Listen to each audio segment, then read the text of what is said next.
صحیح. دانشمندان چی گفتن؟ گفتن نسل زد غمگین ترین نسل تاریخ شناخته شده. ها؟ ما اصلا به اینا کار ندارم. ما می دانشمندا قبلا یک گوهی مخوردن که ما نمیدونستیم. الان یک چیزایی مثلا دارن میگن که ما خود ما خوب میدونه. یه موضوع چی پلاسیده بود جون تو.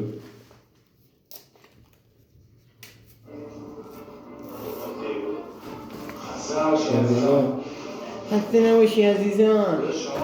اینا سبک زندگی نیستا، پوز خالصه. پوز خالص به مولا.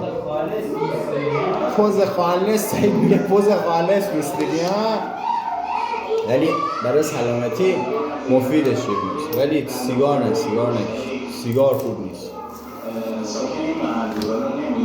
یک جور یالا داداش داره شیربز میزنه انگار مثلا میخواد بره عملیات. ولی نه بابا، همه چه لیاتی عملیاتی.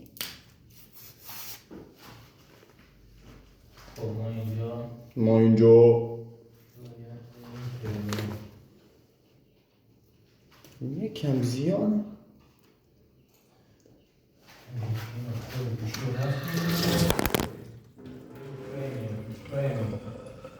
هوشه چه خبره؟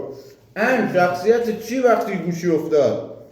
شخصیت خیلی خوب از نظر. گم شد.